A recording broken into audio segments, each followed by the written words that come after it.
hell is going on with this team? I have no idea. And we cannot just keep talking about Miller and Petey because it extends further than that. Besser, um, pretty much everybody in the top six just not producing. Two shots in the second period. Took forever to get our first shot in the third. Uh, I don't know, man. As outside looking in, um, sooner or later you got to look at coaching. You know the room that you have. You know the hand that you've been dealt. These guys all have their contracts, and at the end of the day, it falls on coaching to get them ready to play and complete the game plan that they lay out. And if this is going to continue to be the effort that these guys put out there, um, I don't know. I don't know what the organization can do other than make a big trade or move on from Talkit. It's like, is it a system problem? Is it a situation? Because we've seen this before where you have a coach that has a system that is actually a good system, but you don't necessarily have the players that can do that system. Or is it the opposite where, maybe we have players that can play the system and now people are just sick and tired of the overcoaching that you're talking about on a regular basis? I think I think sometimes you can coach the offense out of your team, and right now, I mean, you look at other teams around the league and the shots they're able to generate, and even just the chances that Vegas was able to generate against us tonight. Like Lankinen made some huge saves. Yeah, the first goal he probably should have saved, the Petrangelo slap shot, but that's just a big shot placed in a good spot. Boy, we got to do more than just get one goal for our goalies, and I don't know what the answer is because if we're not shooting the puck and we're sitting back on a 1-0 lead, we're gonna get beat a lot of nights. And I'm sure there's going to be some thinking done over the trade freeze now. There's two more games left before Christmas, and there is some serious soul searching that needs to be done, either in the coaching department or the players, because at this point now, they've tried every player we have in the organization. I think 13 different players or 10 players, I think, have come up from Abbotsford and played for both teams this season, Hmm. which is insane. So to have the record we have is crazy as well. Um, this is not a playoff team when I look at it right now. Like these, with this system that we play, um, and the lack of offense that we're able to generate, we'll be lucky to make a playoff spot if we keep going this way. And you saw the lines kind of go into a blender near the end of that third period as well, with a bunch of different combinations being sent out there, but none of them really seemed to make any kind of a difference. And then even you look at the way that it ended with the goalie pulled, it's this wild pass up to Pedersen where he has to fight to even control the puck. And then he makes a play where he dumps it to a spot where he thinks a player is going to be skating to, and none of his players are pushing forward. They're all standing at center ice trying to get the puck. Like it's just completely discombobulated. You figure maybe Carlson and Pedersen can play well together because I feel like that might end up being a good combination of players. But it seems like there is a disconnect. And like you said, Besser didn't look good. DeBrusque didn't look good. Um, you know, is there a solution on this team, or are we just talking now? We need a big trade to shake things up. We need a big trade or a coaching change because this is not good enough. I mean, if you look at the shot report, Brock Besser, one shot on goal. Uh, Quinn Hughes, two shots on goal. Um, DeBrusque, one shot on goal. That's it for like your top guys. Um, Connor Garland, four shots. Danton Heinen, one shot. Suter, two shots. Forbert, one shot. Forbert had more shots than Miller and more shots than Petey. Like, this is unacceptable. These guys are getting paid millions of dollars to shoot the friggin' puck. Like, I just don't get it. I don't get it. Why is every other star in the league able to shoot the puck and our guys aren't allowed to? It doesn't make sense to me. And at the end of the day, for me, it falls on the system and the coaching, and that's it. That's all I can point to. With the talent that we have, what the hell is going on? Do we need to talk about Suter's effort on that defense attempt against Carlson on that goal? Because he had one hand on the stick. He wasn't playing him hard. Is that just a thing where, Carlson's a big boy and Suter couldn't handle it? That was 100% just out muscled, and realistically in a position that Suter really shouldn't have been in the first place. That should have been a defenseman in that spot, but Suter was doing his best to try and cover the zone and hold on to his guy, but that Carlson's a big boy. So at the end of the day, Juleson was doing his job tying up his guy. There was someone missing from the picture there. There was a second defenseman not in front of the net and helping out. So, yeah, Suter lost that battle, but at the end of the day, he was one-on-one with a guy who he maybe shouldn't have been one-on-one with. Yeah, definitely an outmatched in muscle. I mean, and then you saw the set over the course of the game, right? Second period, 2 shots. That's the lowest total in a period by any team in the entire NHL. And if it was like kind of a one-off sort of thing for the Canucks, it would be like, okay, it's not great. But now we were so happy in the first period, they ended up with double-digit shots. And then here in the second and third period, they ended up with 2 shots and 7 shots. And in Vegas, you never want 2 and 7. So that should have been a clear sign that that things were going awry. I'm trying to find a stat that I like. Is there any stat, right? Like they even their 21 hits is lower than they normally get. Yeah, I mean, just all around after that first period, the last 40 minutes were awful. They were all Vegas, and you can't use the back-to-back as an excuse because half the team didn't really skate last night anyways. Mm-hmm. And these guys are professionals. They're supposed to be in the best shape. They have the best nutritionist guides. They have the training guidelines. They have all these tools at their fingertips. So to say the back-to-back stuff is just is a cop-out excuse, and I hate hearing it. There's plenty of teams that play back-to-backs that can win both games and look fine coming out both nights. For some reason, we go easy on things that we shouldn't be going easy on, and it's starting to look more and more like coaching is becoming an issue. If you can't control these guys and get them focused to play the game, that's your job.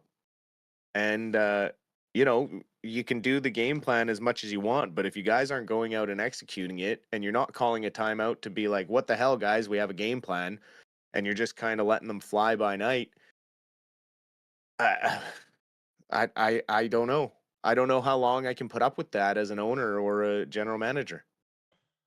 Oh, I mean, if this is a home game, that stadium's half empty by the time that third period's wrapping up, right? Like everyone's already getting on the SkyTrain, everyone's already hopping on the number one, getting out of there because it's just like man, like it was just a boring game too, right? Like there was no action. No, because our stars aren't doing anything. They're not being stars. Right now, we have, we have a third line that's overperforming, and we have three passenger lines that are just kind of out there. And we have a power play that can't shoot the puck. Even when there's only four defenders on the ice, we can't get a friggin' shot on net. It's embarrassing. Yeah. At this point, if I'm a professional, if I'm on that team and I'm JT Miller or I'm Petey or I'm Besser, I'm embarrassed. Like, I'm ashamed of myself. I'm getting so much money just to shoot a little rubber puck at a net, and I can't do that. Yet the rest of the league seems to do it just fine. I mean, no I don't surprise know. to the Golden Knights sweeping the 3 stars of the game. William Karlsson with the game-winning goal, getting the first star. Petrangelo with the game-tying goal, getting the second star, and Aiden Hill, the goalie who stopped everything but one goal, getting the third star of the game. And it's probably one of the first times we haven't seen any kind of hometown bias, because that's exactly what I would have given as the 3 stars as well. Yep. Yep. No, I mean, this was just an egg. And at the end of the day, Russ, I don't know. What do you think the answer is? What do you see from this team, or how do you see us coming out of this? Well, I think it's just time to start trying things that are outside the box, right? Like I'm straight up saying, like I said, put the Lotto line back together. Mm-hmm. Make them, because it was, who was it in chat tonight? They were like, when me and my brother fought, my mom would tie us together. Right? Let's tie Yeah. Petey and Miller together. Let's put them on the ice. Because even Brock Besser, right? Like, he hasn't been looking good since he came back. And I get that. He was off for a little bit. Miller's been off a little bit. So maybe we should be cutting a little bit more slack, because they both miss some time. And sometimes it does take a little bit to get back into. But if I'm Rick Tocchet, I'm putting the Lotto line back together. I'm putting the Bluger line back together with Connor Garland and Dakota Joshua. And I'm changing it so that they're okay. You got your first power play in it, fair enough. But then Mm-hmm. now I'm saying to the boys, okay, whoever has the best line tonight, you are the PP2. This is what your reward is. I'm giving you power play time. I don't care if you're the fourth line. If you look better than the top 2 lines out there, I'm going to be putting you out there as the second power play unit. I'm just trying weird stuff now, because what are we, 30 something games, 32 games in now for the Canucks, and all this normal stuff that they've been trying has not been working at all. So it's time to start thinking outside the box and just trying weird stuff. And if that doesn't work, then it's time to maybe we just send everyone down to the AHL and see who gets picked up on waivers. Let's do something really wild. Yeah. Something has to change. And you know that Alvin and Rutherford know that. But who knows what it's going to be. And maybe it doesn't come until after Christmas. But it will come early in the new year. I'm 95% sure of that. There is a big change coming. Well, you talk about some of the bipolarness of Vancouver. And if you look at, when we're looking in the face-off dot tonight, JT Miller, 6 for 9, 67%. Elias Pettersson, 7 for 10, 70%. And that's great. But then you got Suter and Bluger at 2 and 11 and 2 and 7. So you have 2 forward or 2 centermen that are able to win the draw, and 2 that absolutely crap the bed tonight. Well, and that falls down to a coach out coaching you on the road and getting better matchups and getting his better centerman out there against your weaker guys. Dakota Joshua took 1 faceoff and won it. He's always the guy who comes in relief and wins it, right? Kiefer Sherwood took 1 faceoff, won it, right? Yeah. Oh, it's like, if you do the same thing over and over again and expect a different result, it is the definition of insanity, right?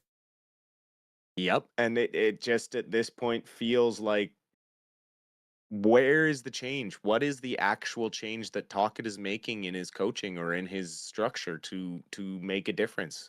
I'm not seeing one. And if he just expects the players to come out of it, that's not okay either. You can't just be like, okay, well, you guys are the professionals, go play hockey. And I just keep coming back to, and I know he won the Jack Adams, and I don't get me wrong, he's a good coach. But if you're over coaching the offense out of your team, then you got to take a step back and maybe let it go back to the players a bit and say, just shoot. If the puck is on your stick and you're in the offensive zone, shoot the puck and drive the net. That's it. Back to basics, fundamentals. Well, even you look at the William Karlsson goal, he essentially passed it off Lankinen to himself. Took a shot to the net, went to the front of the net, got a goal. Basically the similar goal that Keller got last night. right? Like, yeah, Keller didn't shoot the puck, but he was able to scoop up the rebound right on the doorstep and put it around the goalie. Like, that's not good structured defense. Does any part of you? I'm starting to think that maybe the talk it system is too simplistic and too predictable. 100%. We talked about it like we talked about it, a few couple weeks ago. How I was sick of that stupid play coming over the blue line where they dump it off to the one side and try and shoot and it gets blocked. It's way too predictable. If I can see it and I'm just an amateur guy sitting on my couch at home, then sure as hell the professional coaches can see it. Like, I don't know.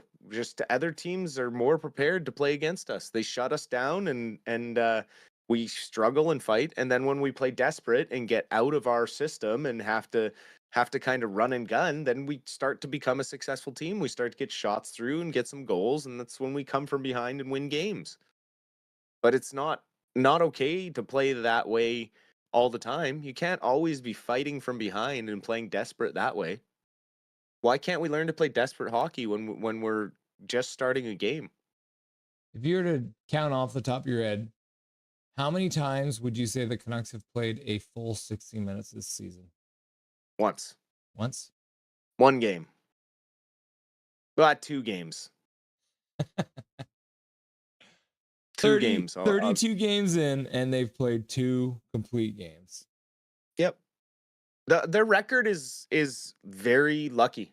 Lankinen is the only reason our record is the way it is. He stole a lot of games for us early, and boy, we cannot sugarcoat this. We cannot get rose-colored glasses on as Canucks fan. Like, I'm a huge Canucks fan through and through, but this is not good hockey. This is not good structure, and something's got to change. Are we starting to think that maybe it really comes down to, because you see the numbers, like Miller's way better with Quinn Hughes on the ice, Petey's way better with Quinn Hughes on the ice. Are we starting to talk about the fact that our defense is the biggest issue on this team? Because now with Hronek out, you essentially have, I mean, you could make an argument that every other defenseman other than Quinn Hughes is a bottom pair guy on a Stanley Cup winning team. Yeah, absolutely. Yeah, we need a top 4D. That has to be something that we're looking for. And the longer we play like this, the more desperate we're going to get, and the more it's going to cost us. Do we want any more pain, or should we just end it there? I don't know if there's much else to talk about other than, hey, hopefully we can play well against Ottawa on Saturday. But I short of some big lineup changes, I don't know what's going to change. I mean, Ottawa generally does not play well on the West Coast, so the Canucks at least have that going for them. The Canucks did seem to handle them pretty well without Quinn Hughes last time, so maybe if Quinn Hughes doesn't get tossed out of the game in the first 7 minutes of the game, it should be an easier task this time. Yeah. I was going to ask you what you expect in the Ottawa game, but then it's like, who knows? It's chaos. Who knows? That's the thing, is like we got the Jekyll and Hyde in this game. We got we got a good, decent first period of a road game back to back. They did what they needed to do. We're up 1-0, and then like, if there's a team that you want the Canucks to emulate, who would it be? I mean, take any of the top 5 teams in the league right now. Anything's better But I than what mean, we got. realistically, if you wanted to emulate a team, look at the way that the Florida Panthers play, or the way the Tampa Bay Lightning play, or even the way Seattle's playing, where it's like kind of score by committee. It's like Winnipeg, everyone scores. But how many guys are over whatever many goals on Winnipeg? Their scoring's all spread out. Like, I just don't get it. Got a comment in the chat. The green and blue breakdown. Do you think the Canucks will make the playoffs? Playing like this, no. If something doesn't change in the next month, like that's it. They're going to be losing ground real fast because LA won tonight and Oilers won again tonight, and we're going the wrong direction now. That's a 4-point game against Vegas. You know, they gained 2 more points up on first place. Oilers gained 2 points on us. Kings gained 2 points on us. We're headed the wrong direction. It's starting to feel almost very similar to the last little bit when Bo Horvat was here. The discombobulated chaos that was the end of Bo Horvat's tenure with the Vancouver Canucks. Yeah, and you're starting to wonder if maybe trading Bo wasn't the right move. Oh, it's funny because I always said that Bo's a little bit lighter than I would like to have as a captain of my team, but then I also think that Pettersson's too light of a player too. Yeah, I think Bo brought more consistency in his game. Maybe shifting the captaincy to Hughes when he was ready, and keeping Horvat as an alternate, and going with that might have been a better thing. But I mean, hindsight's always 20/20. At this point, we just need to have our guys figure it out. They got to figure it out. We got plenty of talent on the team, but you know, we can't have Kiefer Sherwood and Pius Suter being our top scorers when we have the names of JT Miller, Brock Besser, and Elias Pettersson on the team. Okay. We will be live Saturday night to watch some kind of a team show up. We don't know who against the Alberta Senators. Thank you, Dustin, for stopping by for this post-mortem. Yes. We'll see you on Saturday, brother.